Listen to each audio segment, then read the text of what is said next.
Bom dia a todos, sejam muito bem-vindos à videoconferência de divulgação de resultados do segundo trimestre de 2022 da SLC Agrícola. Meu nome é Rodrigo Gelain, sou gerente financeiro e de relações com investidores.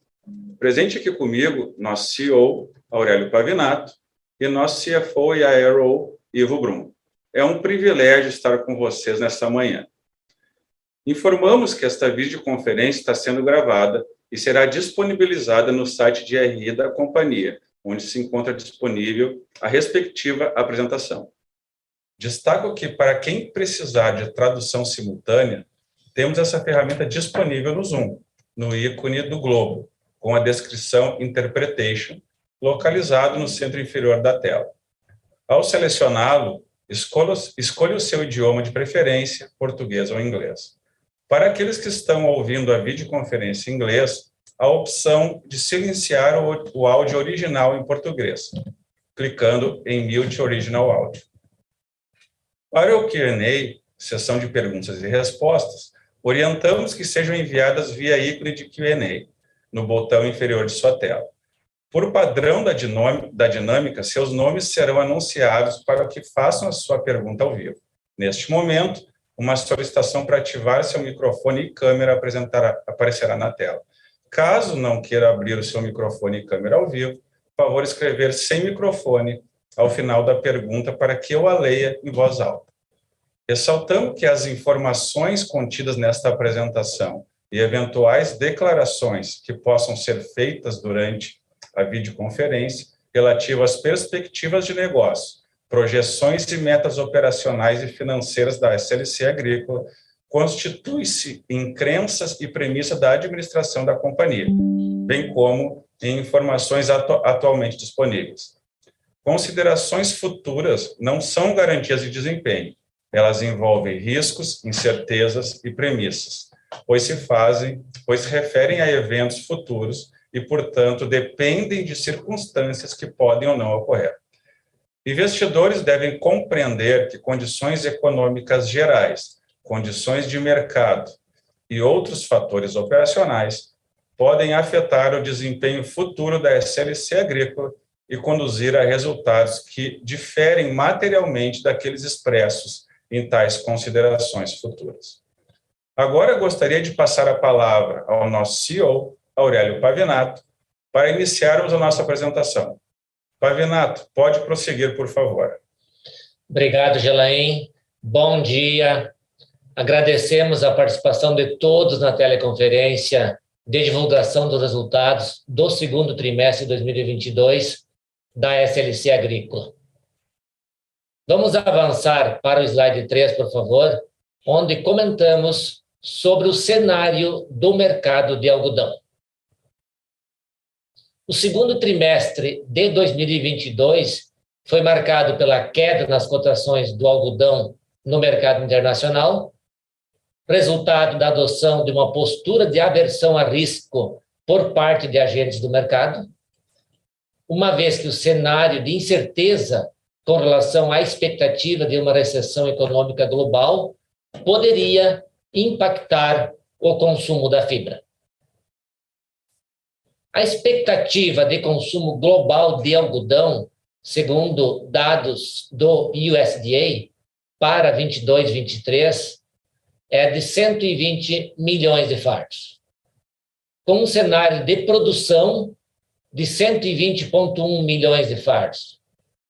Fatores que vêm colaborando para que o balanço global entre oferta e demanda possa encerrar a safra 22-23 em uma condição próxima ao equilíbrio, onde espera-se um superávit marginal de aproximadamente 200 mil fardos após 2 ciclos consecutivos de consumo superior à oferta.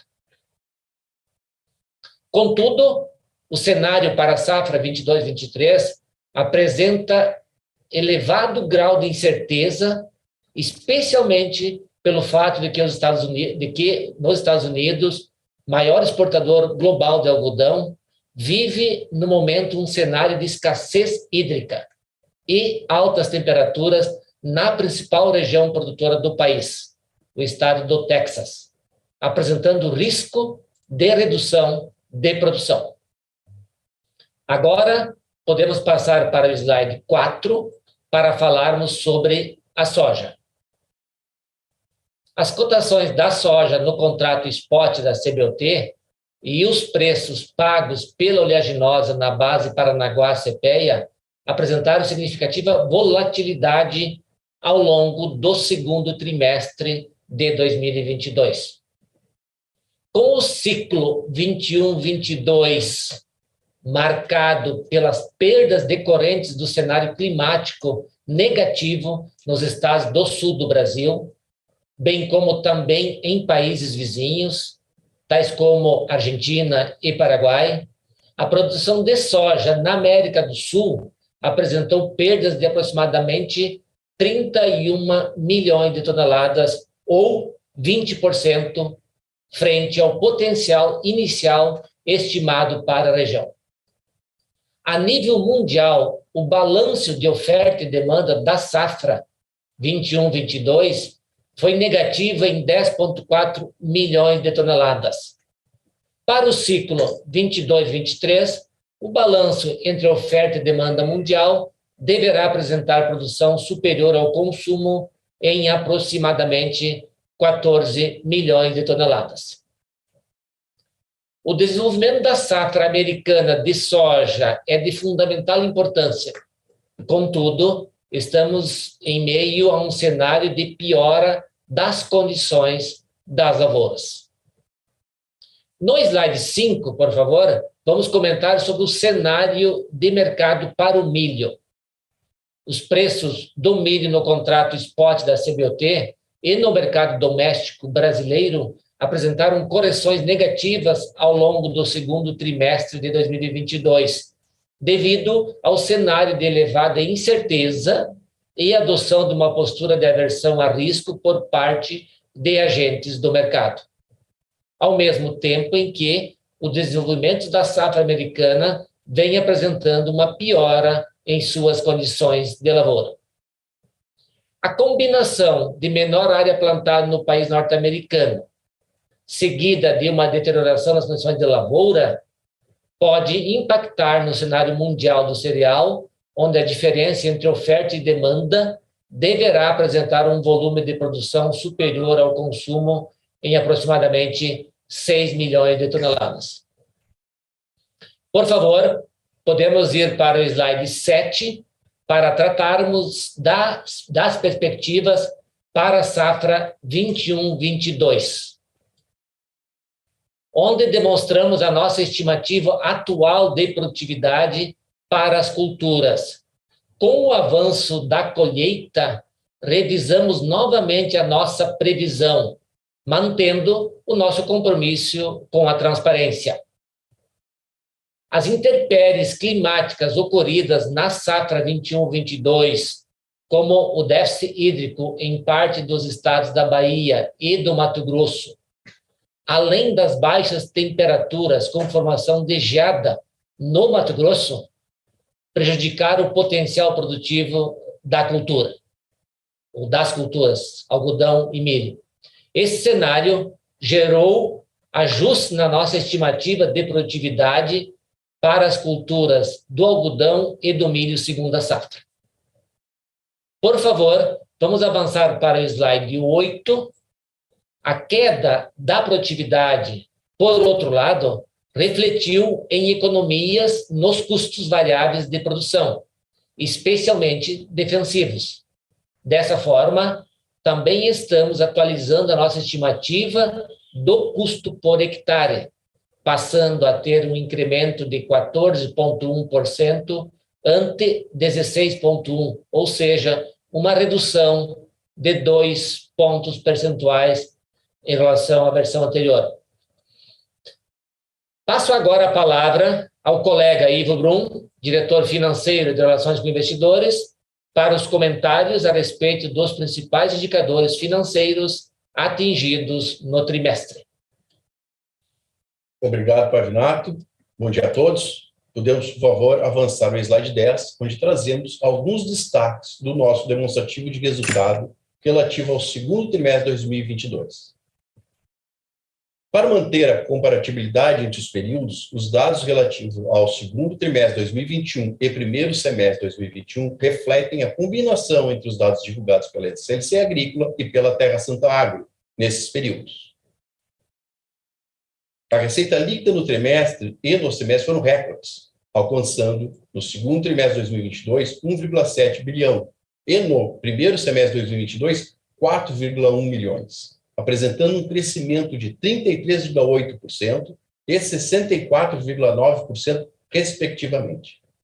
Os maiores preços unitários faturados em ambos os períodos e o maior volume, reflexo da alta produtividade da soja, deram suporte para os recordes atingidos em ambos os períodos. O EBITDA ajustado no trimestre alcançou a marca de 820,3 milhões de reais, com crescimento de 66% frente ao segundo trimestre de 2021. No semestre, atingimos um EBITDA ajustado recorde, ultrapassando a marca de 2 bilhões de reais, crescimento de 113,7% versus o primeiro semestre de 2021. Os principais fatores que contribuíram para o crescimento do EBITDA ajustado no trimestre e semestre foram as melhores margens e o incremento do volume faturado, reflexo da elevada produtividade da soja. No trimestre, o resultado líquido apresentou crescimento de 15,3% frente ao segundo trimestre de 2021, finalizando o período em 486 milhões de reais. No acumulado do semestre, o resultado líquido atingiu a marca recorde de 1,28 bilhão, 68,8% superior ao semestre anterior. O aumento do resultado bruto foi o principal fator que contribuiu para o aumento do lucro líquido em ambos os períodos. Podemos avançar para o slide 11, onde apresentamos o endividamento da companhia. A dívida bruta ajustada encerrou o segundo trimestre com perfil de 63% no longo prazo e com um custo médio de 14,3% ao ano, uma vez que quase a totalidade dos recursos estão vinculados ao CDI. Já a dívida líquida ajustada encerrou o segundo trimestre de 2022 em 3,3 bilhões de reais, apresentando um incremento de 874 milhões de reais em relação ao fechamento de 2021. A dívida líquida foi impactada pelo aumento da necessidade de capital de giro, oriunda dos pagamentos dos insumos agrícolas da safra 21-22, dos arrendamentos e dos dividendos.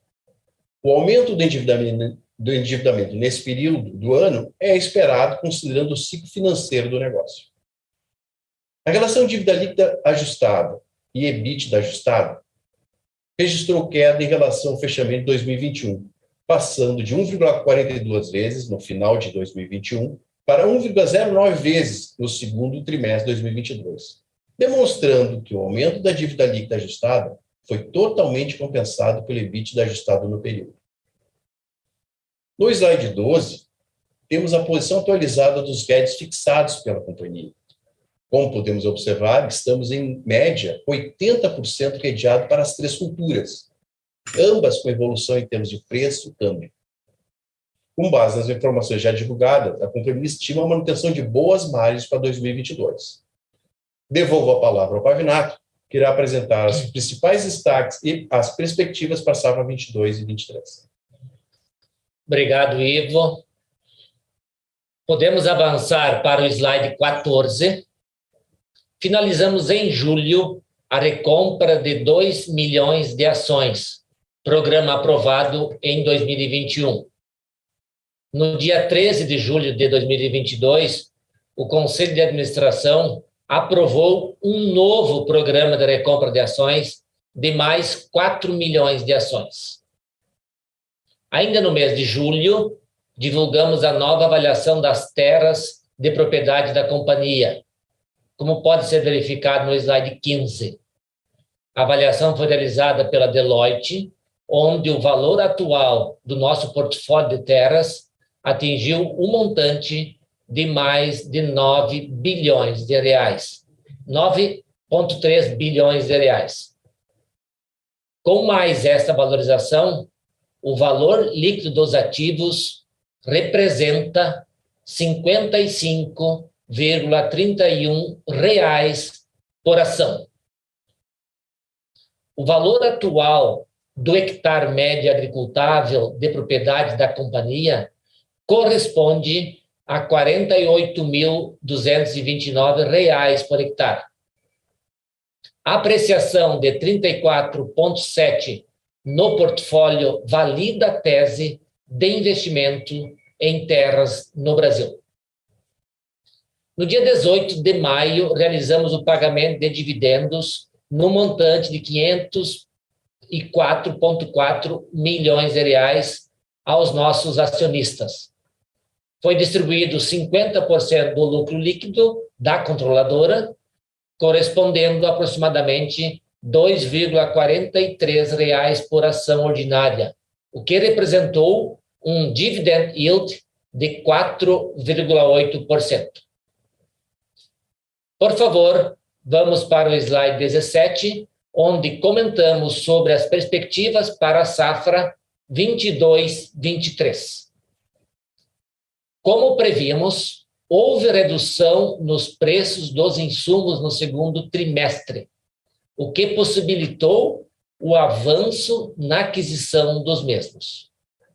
Até o momento, adquirimos 84% da necessidade para o cloreto de potássio, 100% dos fosfatados, 85% dos nitrogenados e 93% dos defensivos agrícolas. Ao mesmo tempo, também evoluímos no RED para a safra 22-23, o que pode ser verificado no slide 18. O RED para a safra 22-23 também apresenta incremento de preços, tanto do lado de commodities como câmbio. Em relação à safra anterior, tivemos um aumento nos preços em reais de 16% no algodão, 10% na soja e 14% no milho. Já estamos com cerca de 40% das commodities travadas e 20% do câmbio. Com base nas informações já divulgadas, a companhia estima a manutenção de boas margens para o ano de 2023. Obrigado, e agora abriremos para a sessão de perguntas e respostas. Gelaine. Obrigado, Pavinato. Agora daremos início ao Q&A. Pedimos, por gentileza, que façam as suas perguntas de uma só vez, aguardando a resposta da companhia. Lembrando que, para fazer as perguntas, solicitamos que sejam enviadas via ícone de Q&A, no botão inferior de sua tela. Por padrão da dinâmica, seus nomes serão anunciados para que façam sua pergunta ao vivo. Neste momento, uma solicitação para ativar o seu microfone e câmera aparecerá na tela. Caso não queira abrir seu microfone ou câmera ao vivo, favor escrever sem microfone e câmera ao final da pergunta, para que eu a leia em voz alta.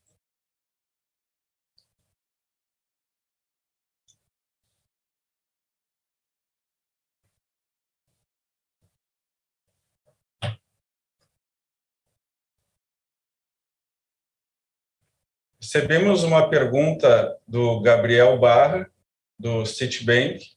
Gabriel, por favor, você pode abrir seu microfone e sua câmera e prosseguir.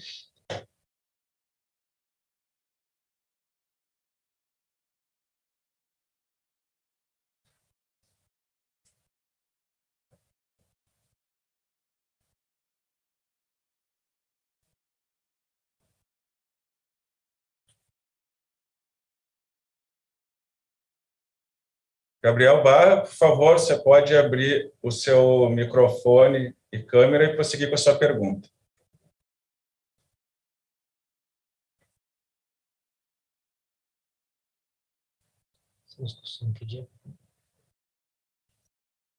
Bom, Gabriel, nós vamos ver o problema técnico aqui e voltamos contigo, tá bom? Então, vamos passar a pergunta aqui. Nós recebemos mais uma pergunta do Lucas Ferreira, do JP Morgan. Lucas, por favor, então, abra o seu microfone, sua câmera e pode seguir com a pergunta.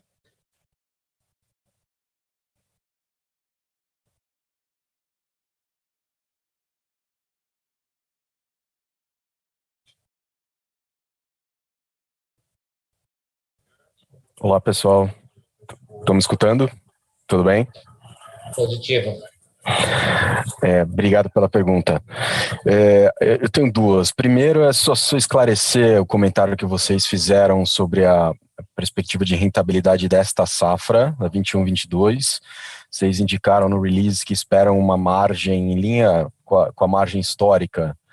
Né? Essa margem, o que dá para pensar? Uns 35% ao redor disso, a esse nível de rentabilidade que vocês esperam? E se sim, isso implicaria uma redução grande no segundo semestre, né, dado que a margem do primeiro semestre foi 51%.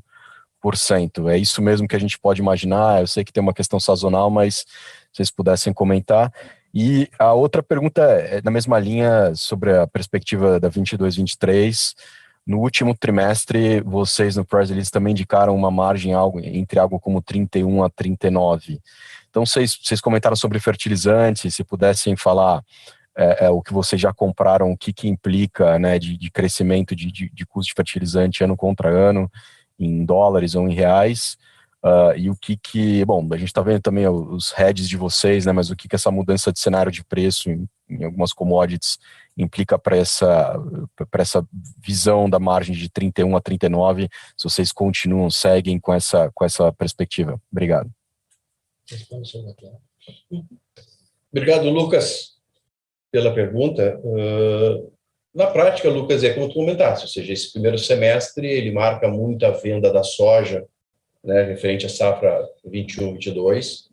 Nós temos ainda também o algodão da safra 2021 que está sendo entregue, né, foi entregue até mês de junho, né? Então, são margens espetaculares, como vocês podem ver aí pelos percentuais de margem líquida e margem líquida. No segundo semestre, então, entra o algodão, que está finalizando a colheita agora, e o milho também, que está finalizando a colheita agora, e as margens devem reduzir desses patamares, né? Por isso que a gente indicou que eles voltam para patamares históricos, né? Patamares históricos recentes, né? Então, ou seja, a gente já deu um guidance no passado agora recente, de uns meses atrás, indicando alguma coisa entre 31% e 39%, e vai ficar realmente dentro dessa margem. Só que agora, como a gente tem diferença entre os percentuais, eu dizer, a produtividade entre as fazendas, né? Então, tu vai ter fazendas que vão ter altas produtividades, como o Maranhão, por exemplo, as fazendas do Maranhão tiveram produtividade de algodão excelente. E agora tu tem fazendas do Mato Grosso, onde as produtividades não foram tão boas. Então, dependendo do local que você vai faturar, né, vai depender da qualidade, uma série de contextos por trás disso, você pode ter mais ou menos lucratividade, rentabilidade, margem líquida, né? Mas não vai fugir das margens que a gente já indicou lá nesse guidance inicial que a gente tinha dado e o que nós estamos falando agora. Logicamente, no segundo semestre, a expectativa é que tenha margens menores e fiquem dentro dessa margem histórica que a gente tem entre 31% e 39%.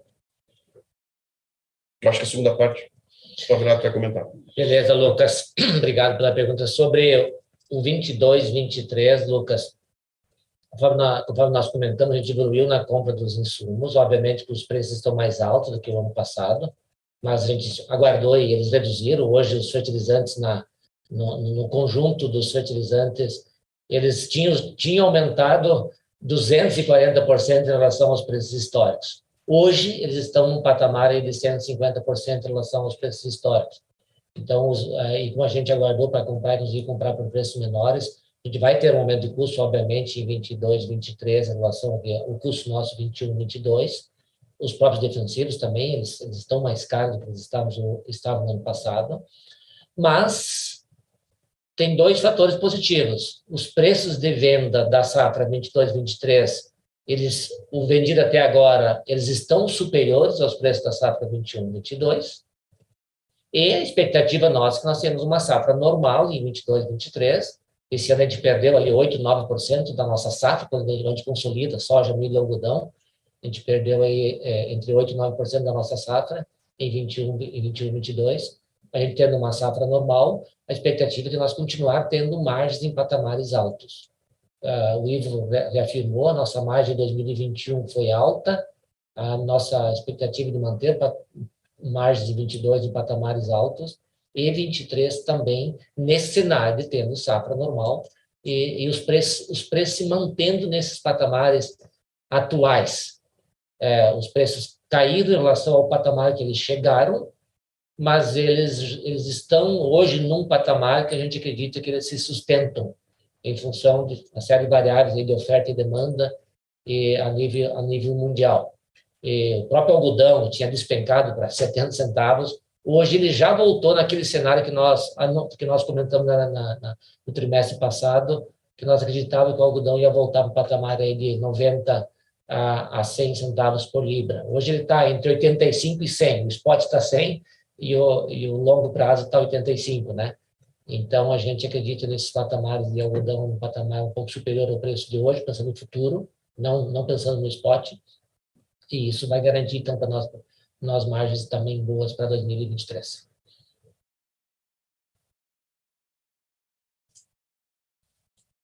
Tá ok. Seguimos agora, temos uma pergunta do Daniel Sasson, do Itaú BBA. Daniel, por favor, pode abrir seu áudio e microfone e a sua câmera e seguir para a pergunta, por favor.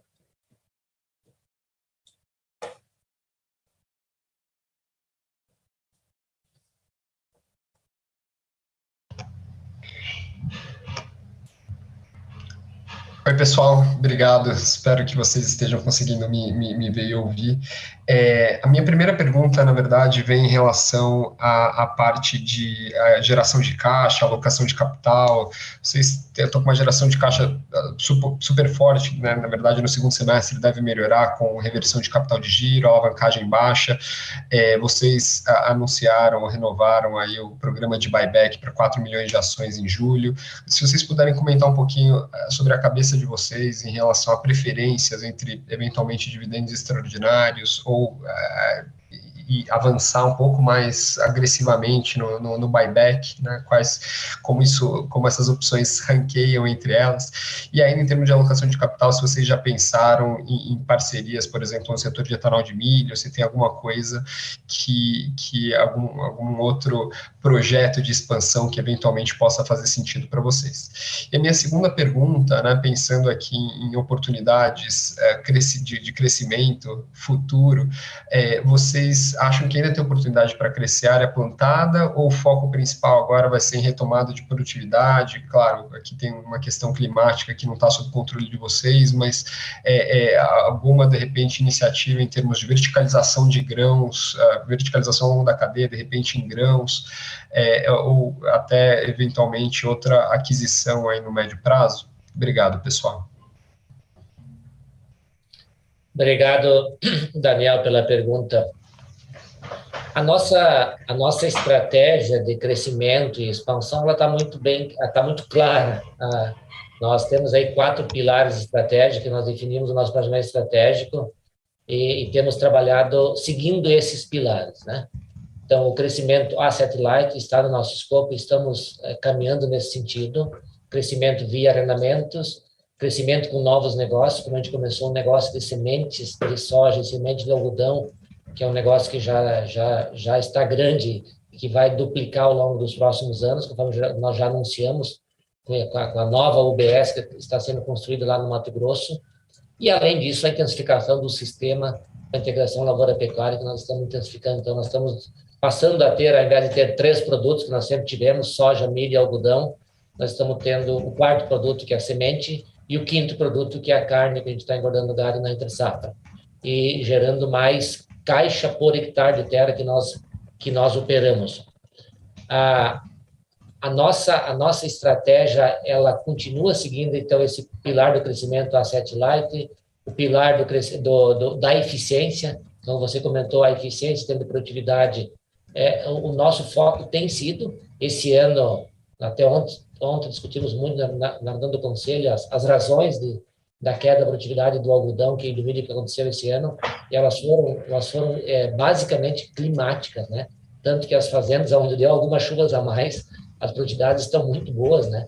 a expectativa nossa é que já na próxima safra a gente continua evoluindo na produtividade de algodão e de milho. A nossa produtividade de soja ela tem evoluído todos os anos. A nossa expectativa é de continuar evoluindo nos próximos anos. Então, o segundo pilar nosso de crescimento em eficiência, a gente continua perseguindo ele e estamos conseguindo. E o terceiro pilar é o pilar de indicadores financeiros consistentes e fortes, né? E a gente tem trabalhado mesmo com crescimento, com expansão, mantendo um nível de endividamento muito seguro e que é conveniente, necessário para quem produz commodities de uma forma geral. É conveniente ter um nível de alavancagem mais controlado, porque são produtos que têm volatilidade de preços, têm volatilidade de produção. Então, a gente tem que saber enfrentar as dificuldades no meio do caminho, e para isso os indicadores financeiros consistentes é muito importante. E o quarto pilar é o protagonismo em ESG que nós temos na empresa, e nós estamos fortalecendo, trabalhando muito forte esse pilar. Então, a tua pergunta, alocação de capital para o crescimento, ele vai seguir esses pilares.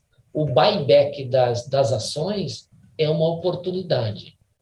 Nós hoje temos 2/3 da operação nossa em terras arrendadas, temos 1/3 da operação em terras próprias, e o mercado está precificando a companhia abaixo do NAV. E a companhia, teoricamente, tem que valer mais do que o NAV, pela questão de ter 2/3 das ações da operação em áreas arrendadas, e que a terra é de um terceiro, né? Então, nós recomprar ações, hoje a gente visualiza como sendo uma oportunidade de gerar valor aos acionistas, né? E a gente tem essa recompra de ações, a gente pode cancelar as ações e concentrar os acionistas atuais, ou utilizar essas ações para novos projetos também, né? Então, a gente visualiza como sendo uma oportunidade de alocação de capital eficiente para os nossos acionistas. Novos projetos, então, nós pretendemos continuar crescendo via arrendamentos e compras eventuais dentro de um combinado, de um projeto, que você compra um pedaço e arrenda o restante. Quer dizer, nós também afirmamos que nós estamos hoje com a visão de não vender mais terras e, eventualmente, comprar pedaços para manter um portfólio resiliente e manter esse 1/3 de terras próprias e 2/3 de terras arrendadas, que dá resiliência para a nossa operação. Então, JV ou incorporação são tudo questões de oportunidade de projetos, né? Nós estamos muito mais focados em visualizar projetos bons que geram valor e que são eficientes, do que uma operação específica ou outra, né? E, obviamente, como nós temos falado, as oportunidades elas não são lineares, não existem todos os anos e não são lineares. Então, a gente também, num momento como esse, por exemplo, é um momento em que o juro está alto. Qual que é a mensagem que o mercado passa para o investidor nesse momento? Vai com calma, invista devagar, porque o juro alto é para você conservar caixa, né? E esperar oportunidades melhores quando o juro baixar. Então, essa é uma outra estratégia nossa, e visualizamos que o momento atual é um momento de cautela. Então, mas a nossa estratégia macro, ela não mudou e nós não mudamos. Investir em novos produtos, novos negócios, o negócio atual nosso, a gente está conseguindo ter uma eficiência alta. A gente consegue ter uma diferenciação em relação à média do setor. Nós estamos conseguindo ter uma eficiência alta em termos de rentabilidade, inclusive retorno sobre o capital investido. E novos negócios têm que ser negócios que oportunizem nós também ter uma eficiência alta, senão não faz sentido nós diversificar. Então, por isso que, como existe oportunidade e o mercado demanda mais produção, e vai continuar demandando ao longo dos próximos anos, então, ainda existe oportunidade de continuar crescendo nos negócios atuais. Então, por isso que a gente está com a visão aberta para analisar outros negócios, mas, ao mesmo tempo, a gente não quer perder o foco também e a perspectiva de continuar crescendo no negócio atual. sei se respondi completamente a tua pergunta. Sim, não, perfeito, está super claro. Super claro, obrigadão. Obrigado, Daniel. Temos uma pergunta aqui do Gabriel Barra, do Citibank. O Gabriel está com problema no microfone, eu vou ler a pergunta. Vimos um aumento no volume comprado de fertilizantes e defensivos entre o primeiro e o segundo trimestre de 2022. Olhando para os preços dos mesmos produtos, parece que vocês conseguiram adquirir os inputs em um momento bem oportuno, com preços mais atrativos. Olhando para esse cenário, como podemos pensar no custo/CAPEX para a próxima safra, em relação à última safra e em relação à média do mercado? Gabriel, primeiro, acho que não existem dados tão comparativos, inclusive média de mercado, por exemplo, para nós comparar e pensar se a nossa formação de custo está menor do que o mercado. À medida que evolui a safra, acabam tendo relatórios e informações mais qualificadas do mercado para saber se o nosso custo está maior ou menor do que o mercado. O nosso sentimento é de que a gente conseguiu realizar essas compras no momento certo, dentro do cenário que se apresentou. O potássio nós tínhamos comprado já há 1 ano e meio atrás, né? Então, a gente comprou potássio a um preço bem inferior ao preço do mercado, que ficou no último ano. Então, tenho praticamente certeza que o nosso custo do potássio esse ano vai ser menor do que o mercado, porque a gente comprou bem antecipado. O mesmo fósforo, e o fósforo a gente comprou uma grande parte antes da guerra da Ucrânia. Então, quando tinha dado aquela queda no mercado, a gente comprou, então, antes de disparar os preços do fósforo. Então, também a gente comprou no momento adequado. E o restante que nós compramos agora nos últimos meses, a gente esperou essa queda que aconteceu, né? Que é praticamente 1/3 dos preços caíram nos últimos meses, né? Então, também a gente não comprou no pico de preços, né? Então, por isso que a expectativa nossa é que a gente consiga ter uma formação de custo para a safra nova agora, talvez abaixo da média que o mercado formou, né? E como o mercado rodou muito, e acho que rodou bastante quando os preços estavam altos, a expectativa nossa, ao menos, é de que o nosso custo de produção acabe ficando abaixo da média do mercado. A parte os defensivos eles não têm essa oscilação tão grande em relação de um ano para o outro, né? E não tem essa oscilação tão grande entre os players do mercado. Essa é a visão que nós temos, né? Então, esse é quanto vai subir o custo, ainda está finalizando o orçamento da safra nova. A gente vai divulgar agora em outubro, novembro. A gente vai divulgar o nosso orçamento da safra dos anos 30, então a gente não tem essa informação ainda de quanto que vai subir o nosso custo de produção para a safra nova. Mas é aquilo que eu comentei anteriormente, a expectativa nossa é que a gente, pelo aumento de preços que nós teremos em reais e pela recuperação da produtividade de algodão e de milho, que a gente consiga manter margens em patamares altos também no ano que vem. Obrigado, Pavinato. Nossa próxima pergunta é do Patrick Conrad, da Western Asset. Por favor, Patrick, pode abrir teu áudio e câmera e seguir com a pergunta.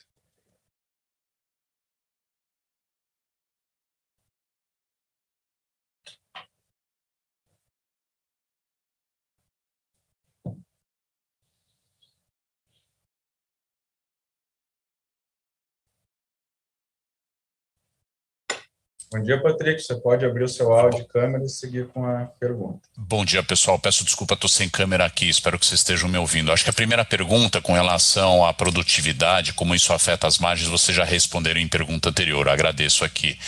A segunda pergunta que eu tinha é com relação ao cenário nos Estados Unidos, né? Pelos gráficos que vocês colocaram no press release, as condições de lavouras boas, excelentes, vêm caindo muito rapidamente. E isso tem refletido também as condições de escassez hídrica, né, no meio oeste americano e especialmente o Texas. Quando que vocês, quer dizer, o que vocês acham que é um timing para isso começar a afetar preços dessas commodities? Quer dizer, se tem talvez algum upside para preço, não sei se aí poderia ser uma fonte importante aí de sustentação das commodities nos patamares atuais. Obrigado. Patrick, o mercado ele reage no boato mais fortemente do que no fato. Então, essa condição hídrica dos Estados Unidos já afetou o preço das commodities. Nós tinha Chicago soja a 13,5, agora está 14,5, preço futuro. Preço spot tinha baixado para baixo de 15, agora o spot está 17. Então, nós já estamos vendo esse efeito no mercado em função dessa condição hídrica que está tendo nos Estados Unidos. Isso, não ter uma safra cheia nos Estados Unidos, ele afeta o preço atualmente, e o positivo para o nosso negócio é que reduz a oferta de produção de uma safra toda, né?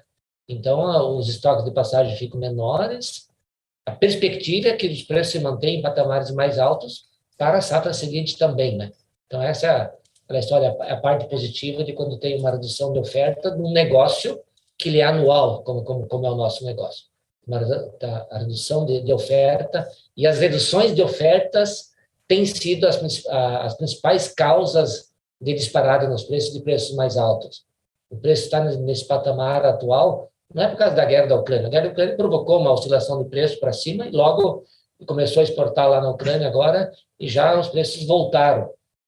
Praticamente o efeito da guerra da Ucrânia sobre os preços, eles estão bem reduzidos. Os preços estão altos porque a oferta mundial está baixa. A quebra que aconteceu na safra aqui na América do Sul, da soja, a safra de milho também não foi cheia. A safra de milho, apesar da safra de milho da Europa não ser muito grande, mas aquele calor na Europa agora está afetando a safra de milho da Europa. Então, a safra de milho vai ser uma safra pequena também. Então, essas reduções de oferta que estão acontecendo em função dos eventos climáticos estão, na nossa visão, são a principal razão de pressão nos preços das commodities agrícolas nos últimos 2 anos. Aí. Então, esse é o cenário de positivo, pensando no médio prazo, pensando no nosso negócio do ano que vem, né? Que a gente vai novamente conviver com uma oferta reduzida e patamares de preço mais alto. Patamar de preço mais alto é um patamar de preço a motivar o investimento, o produtor expandir, aqui no Brasil expandir a operação e ofertar mais. Aquela história, preço alto é uma mensagem que o mercado passa para o produtor produzir mais. Né?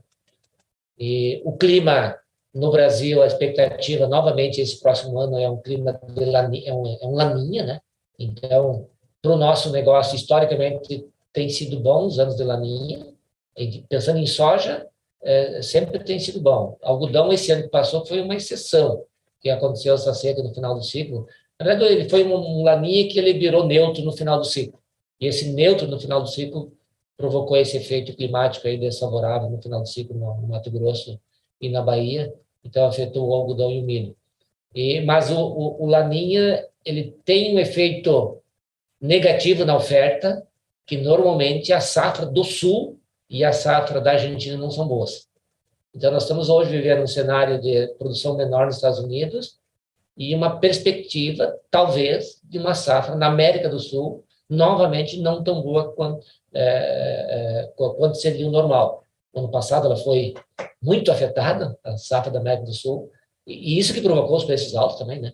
Então, nossos preços altos de hoje eles são consequência de quebras de safra da América do Sul e agora dos Estados Unidos.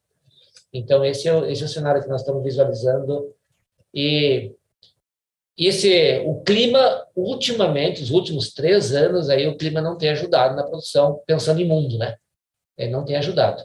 E essa é uma além da pandemia e tal, mas pensando em commodity agrícola, a pandemia não afetou a produção das commodities agrícolas. Teve aumento de preço de fertilizantes, teve redução de disponibilidade de insumos, mas não faltou insumo em lugar nenhum. O resumo é esse. Então, a pandemia não afetou a produção. O que afetou a produção nos últimos anos foram os eventos climáticos.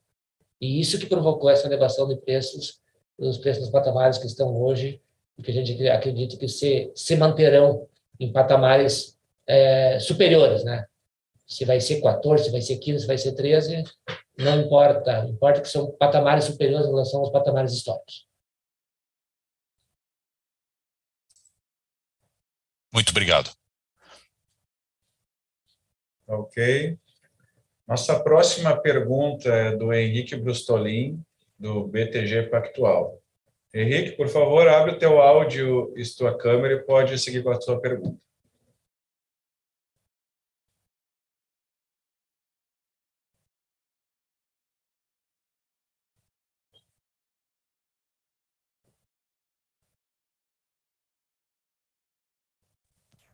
Não estamos ouvindo, Henrique.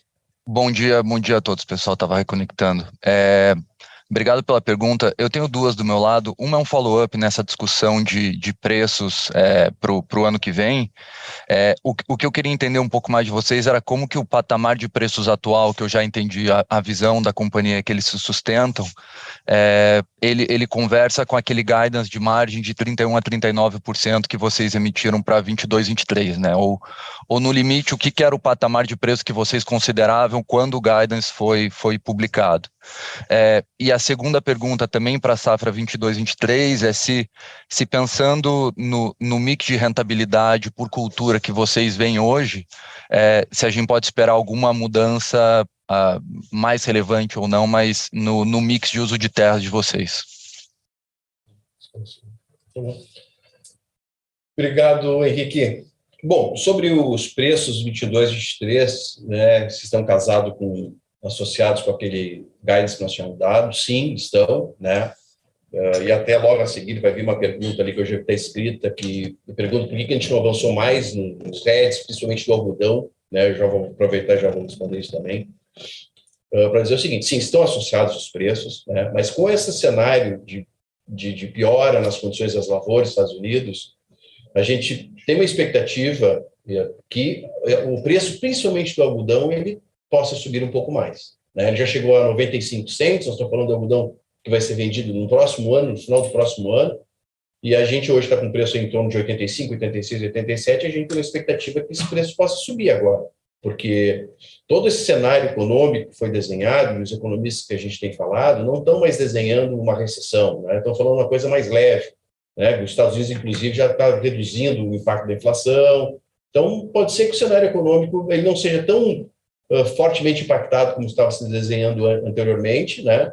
E aí, se o comércio voltar à sua normalidade, o consumo de fibras tende a ter uma demanda consistente. E com o cenário de colheita nos Estados Unidos ou de lavoura não muito bom, pode ser novamente que o produto tenha que subir de preço para, de certa forma, restringir o consumo, né? Então, a gente está, sim, os preços que estão hoje estão associados aos preços que a gente tinha feito quando a gente desenha esse guidance, mas a gente tem uma expectativa que os preços podem até melhorar agora, né?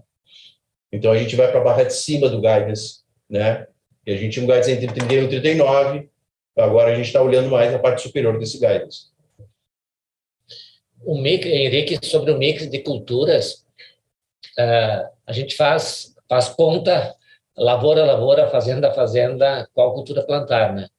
E aí depende da região. Mato Grosso tem 2 safras, então tu planta soja em 100% das lavouras, depois tu planta algodão ou milho, né?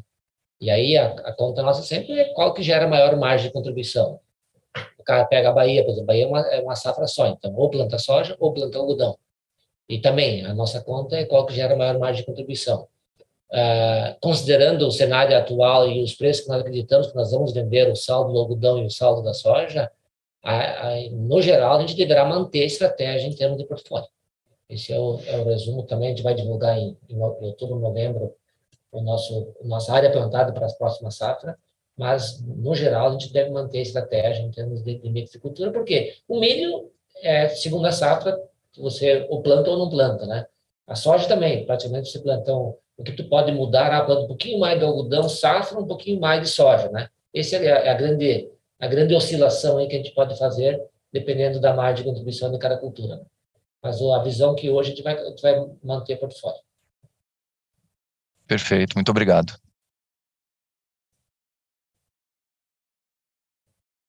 Tá bom. Nossa próxima pergunta agora vai pro Mateus, é do Matheus Santana. Matheus, por favor, abre o teu microfone e câmera, só está dizendo que está sem câmera, né? Então pode seguir com a sua pergunta só no áudio.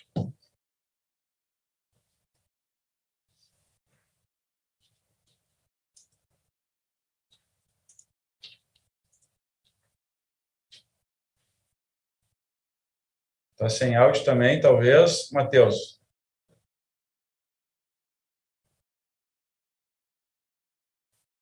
Vocês conseguem me ouvir agora?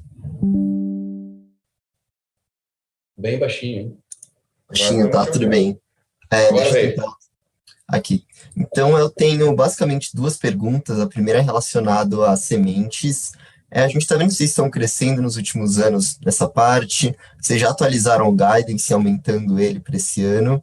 Eu queria saber o que mais vocês conseguem abrir de dado para a gente, se a gente pode ter uma noção de margem, de custos, só para ter uma ideia mesmo.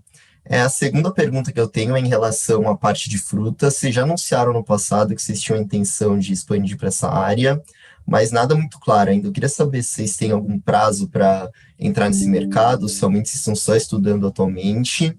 Isso seria feito mais internamente ou você poderia ter alguma aquisição para fazer isso? Obrigado. Matheus, obrigado pela pergunta. É uma boa pergunta essa de semente, tá? Mas o grande problema de nós abrirmos muitos dados de semente é porque nós estamos falando de venda ao produtor final, né? Ao consumidor final, que seria o produtor. Tá? Quando a gente faz os REDs, a gente faz com trade, o preço é mercado internacional. Tá na tela, todo mundo sabe.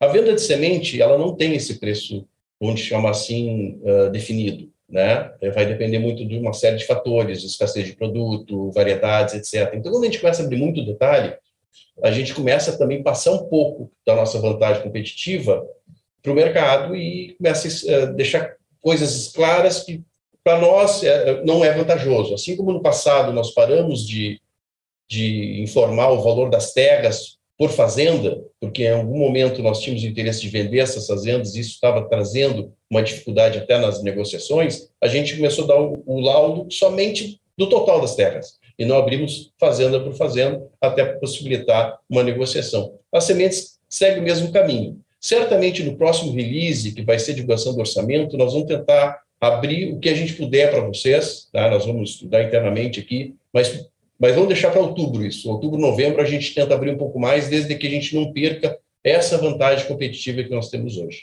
Peço desculpa, peço que tu entendas isso. Segunda parte. Perfeito, obrigado, Ivo. E a lógica da semente é nós gerar margem incremental, né? A gente sempre faz a conta do nosso resultado da produção de grãos e quanto gera de margem incremental a semente.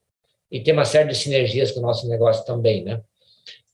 Sobre as frutas, nós anunciamos que nós estamos olhando projetos, olhando esse portfólio de oportunidades, mas tá no nosso escopo da diversificação, aquela pergunta anterior de diversificação.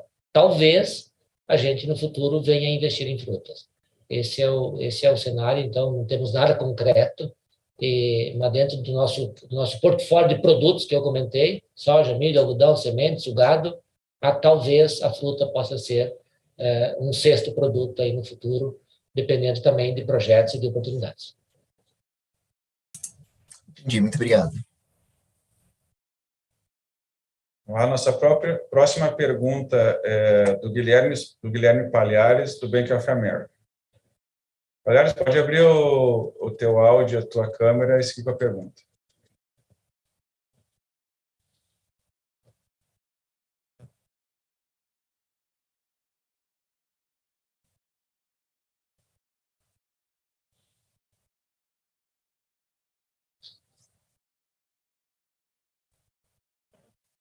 Bom dia, Pavinato, Ivo, Gelain. Não estou conseguindo entrar com a câmera aqui, mas a pergunta rápida do nosso lado, olhando tanto para a questão dos custos dessa safra quanto da próxima, né? A gente vê a empresa reduziu bastante aí a questão dos defensivos, nos parece, no custo por hectare de algodão e de milho. Queria entender um pouco de como é que essa estratégia se reflete no quanto já foi adquirido de defensivos para a próxima safra e também como isso vai se refletir em termos de preço médio, né, de custo por hectare, né, porque a gente obviamente viu esses produtos negociando um preço mais baixo na última safra, né, e se você carrega esse estoque olhando para 22, 23, isso também pode se traduzir num custo por hectare mais baixo do que aquilo que a gente pensava inicialmente. Obrigado. Com certeza, Guilherme, o custo, esse estoque de passagem que acabou sobrando em função da seca, porque o que aconteceu? A gente houve a seca na Bahia e no Mato Grosso, afetou o algodão, afetou o milho, a cultura sofreu por falta de água. Você reduz a aplicação de fungicida, reduz a aplicação do desfoliante no final do ciclo. Então, essa que foi uma economia que acabou sobrando produto em estoque. Aí a gente comprou menos agora para a safra nova, para resumir isso. Então, é um produto que vai ter um custo de estoque menor do que o preço de mercado de hoje, né? Esse é um pequeno benefício que fica para a próxima safra. Mas isso não chega a ser, no montante aí daquilo que sobrou em estoque, não chega a fazer grande diferença no nosso orçamento da próxima safra, mas ajuda, sempre ajuda. Perfeito, super claro, Pavinato. Se puder só fazer um follow-up, quando a gente olha também nessa revisão do custo por hectare, a gente vê uma certa pressão ali do lado de combustíveis principalmente, né?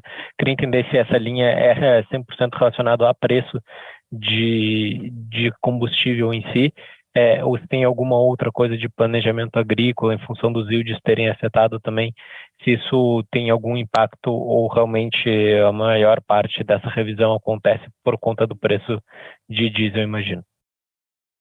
Preço, basicamente, né? Preço, basicamente. A parte de nós agora praticamente estamos concluindo as conversões diárias, né? A conversão diária acaba tendo um consumo de combustível bem alto, que acaba, inclusive, entrando em capex, não entra no custo de produção. E na operação em si, tem os preparos de solo normal que acontece, escarificação especialmente, e todos os anos. Então, a grande oscilação que aconteceu nos últimos 2 anos foi a variação de preço, né? Nós tínhamos um preço de diesel de R$13, hoje está R$6, R$7 o litro posto fazenda, né? Então, essa é a grande variação. Mas o combustível, ele representa para nós, não representa aí 4% do custo nosso de produção, né? Então, ele é um custo importante, mas não é uma conta das mais altas, né? Você quer complementar?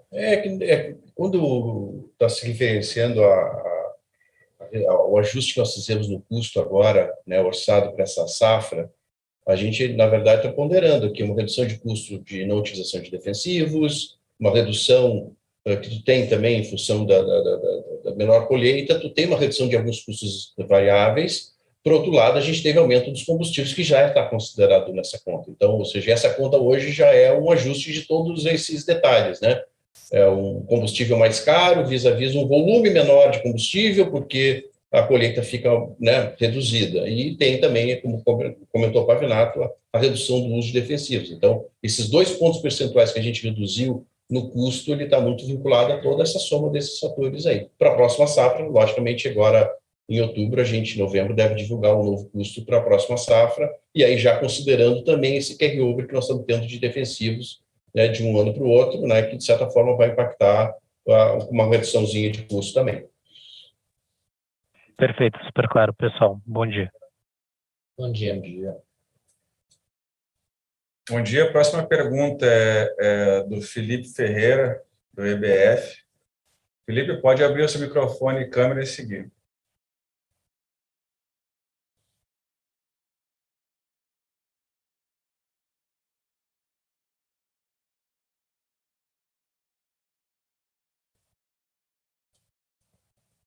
Vou ler aqui a pergunta, então, Felipe. Bom dia, parabéns pelos resultados. Como a SLC Agrícola enxerga as novidades envolvendo o mercado chinês para seus resultados futuros?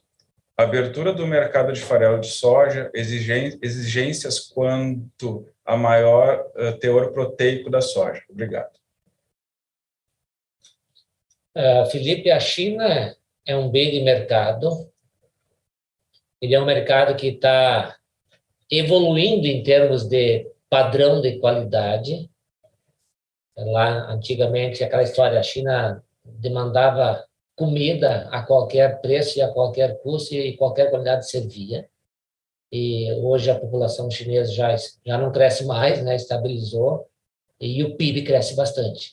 Então, a renda per capita cresce todos os anos e cada vez tem pessoas mais exigentes em termos de qualidade. A própria China está com um programa forte de Make China Greener, e investimento em sustentabilidade. Eles estão com um plano de investimento forte para mudar o cenário que eles tiveram no passado recente, que era de muita poluição, né? E quando a gente pensa em alimentação, é normal uma pessoa rica ser mais exigente em termos de qualidade do produto que uma pessoa pobre. E a China está cada vez mais tendo pessoas ricas em relação às pessoas pobres, né? E a nossa visão que a China até tem algumas discussões o quanto que a China vai conseguir aumentar a sua produção para aumentar a sua autossuficiência. A dependência hoje ela é muito grande de outros mercados. A China, ela importa muito, ela importa soja, é o grande volume que ela importa, mas ela está importando mais carnes também, né?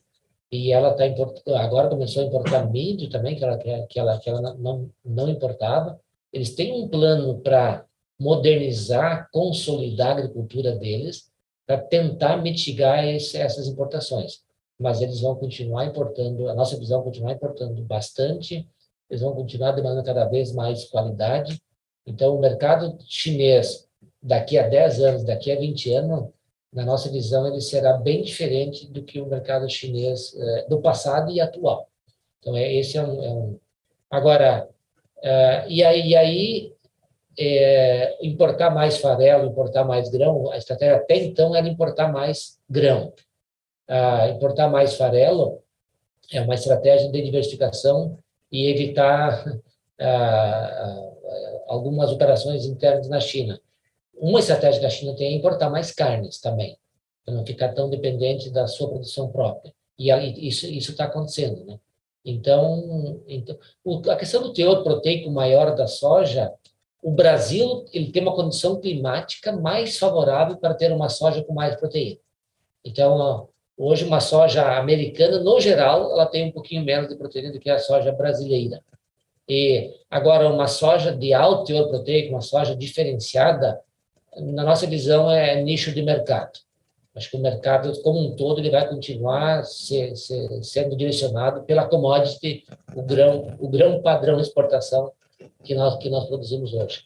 Então, essa é a nossa visão em termos de futuro aí do mercado da soja para a China. Tá bom. A nossa próxima pergunta é do Eduardo Dutra, da Caixa Econômica Federal. Eduardo, pode abrir o seu microfone e câmera e seguir com a pergunta, por favor.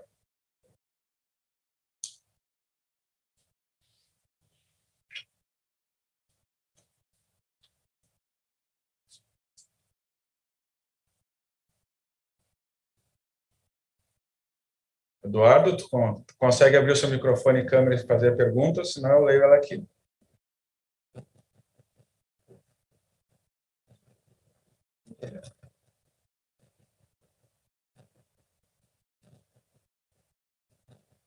Bom, vou fazer a pergunta do Eduardo Dutra, da Caixa Econômica Federal. Gostaria que comentasse um pouco mais sobre os projetos e investimentos em ESG. Perfeito, Eduardo. Então, vamos começar pelo I.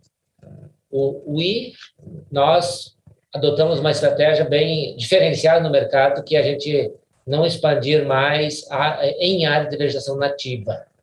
Então, essa é uma estratégia importante e que nós anunciamos o ano passado, e a nossa expansão ela se dará em cima de áreas antropizadas já, né?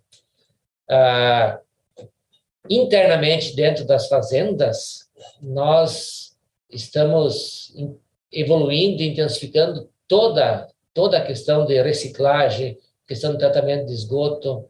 Nas fazendas que nós incorporamos agora no último ano, nós temos que fazer esses investimentos. Então, essa parte ambiental, a gente sempre investiu muito e nós temos que sempre continuar investindo, intensificando para você ter um sistema de produção que você não gere lixo, não gere perdas, que você consiga reciclar tudo, né? Essa é a lógica da parte ambiental de ter um sistema, além de estratégias para você compensar as emissões. Nós somos um produtor, a gente compra insumos, a gente aplica insumos na lavoura, a gente consome diesel na fazenda, então a gente tem emissões. E nós estamos discutindo muito esse assunto, para nós montar uma estratégia e para nós mitigar ou neutralizar essas emissões ao longo dos próximos anos. Nós temos um compromisso que nós anunciamos de reduzir 25% as emissões até 2030, e nós estamos revisitando essa estratégia e tentando montar algumas ações adicionais para a gente conseguir, quem sabe, chegar a ser balanço zero, né? Emissões e sequestros. Nós, quando a gente considera os negócios que existem no Brasil e no mundo, o nosso negócio, nós temos emissões, mas nós temos oportunidade de sequestrar e compensar essas emissões e, quem sabe, ser balanço, ser net zero. Então, essa é a expectativa que nós temos na parte ambiental. Na parte social, nós temos feito muitos investimentos, especialmente em educação. Nós temos, além de todos os trabalhos de oportunidade de crescimento que a gente oferece dentro da empresa, a gente engaja o time, treina, oferece educação para o nosso time, nós temos oferecido, e um programa que ele é, na minha visão, diferenciado, é a oportunidade de quem trabalha conosco cursar o ensino fundamental e o ensino médio, e colegas nossos que não tiveram a oportunidade de estudar quando eram criança. Hoje nós temos 307 colegas na empresa que estão cursando o ensino fundamental e o ensino médio nas salas de inclusão digital que nós construímos nas fazendas para treinar o nosso time na agricultura digital. E então é um programa de educação bem importante. Além de uma série de trabalhos nas comunidades locais, onde nós temos nas escolas, nas comunidades locais onde nós estamos inseridos, e a gente pretende intensificar esses programas de integração com as comunidades onde nós estamos inseridos. Na parte de governança, talvez é o pilar mais bem maduro dentro da empresa, que a gente tem uma governança já muito bem estabelecida, e a gente, obviamente, sempre evoluindo, mas ela já está muito bem consolidada.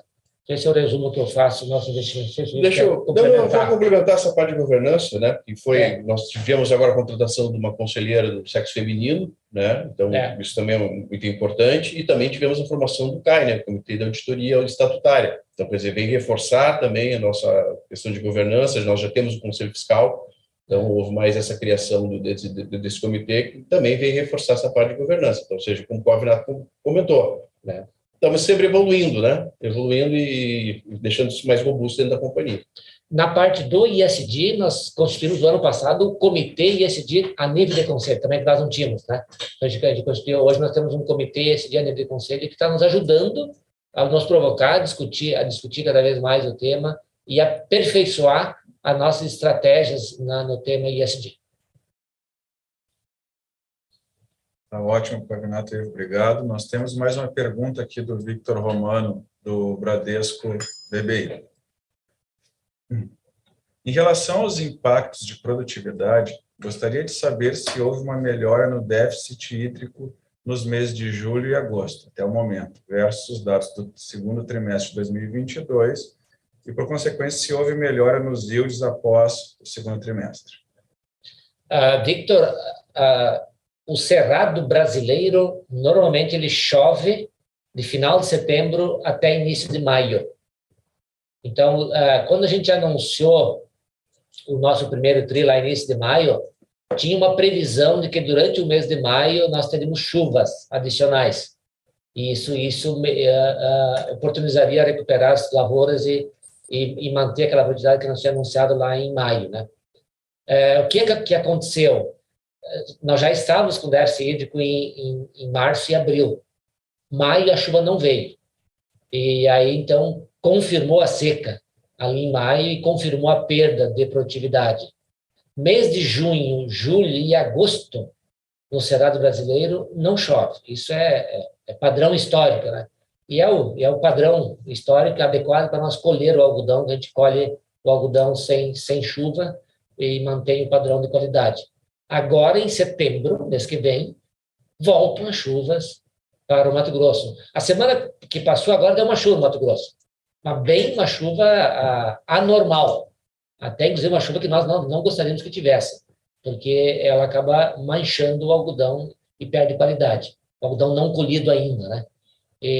Então, deu uma chuva semana passada, mas o normal é agora, metade de setembro, voltarem as chuvas com normalidade, e aí a gente começa a plantar soja. Obviamente, metade de setembro é onde abre o vazio sanitário para iniciar o plantio da soja no Mato Grosso, né? Então, esse é o mapa das chuvas, e o ciclo passado já encerrou, agora estamos esperando um novo ciclo que começa em setembro. Tá ótimo. Recebemos mais uma pergunta aqui, do Mauro Henrique Santos, investidor. Bom dia. Parabéns pelo resultado. Considerando a diferença de custos, ainda será priorizado o uso de defensivo biológico em detrimento do defensivo químico? Mauro, nós estamos investindo forte nos biológicos. Nós temos 13 biofábricas dentro das fazendas, chamada on-farm. E por quê? Porque os produtos têm sido eficientes, o controle biológico, tem toda uma questão da sustentabilidade que está totalmente conectada com a sustentabilidade, e o equilíbrio também. Então, nós estamos intensificando e queremos utilizar mais e mais os biológicos e, com isso, reduzir o uso de químicos. Nós temos duas estratégias para reduzir o uso de químicos. A primeira são as aplicações localizadas, através da agricultura digital. Então, reduzir o uso do produto pela aplicação localizada e direcionada, aplicando somente no alvo onde precisa. E a segunda estratégia é via biológicos. E as experiências têm sido muito positivas, tem funcionado muito bem o controle das pragas, e com isso a gente consegue reduzir o consumo de químicos. Então,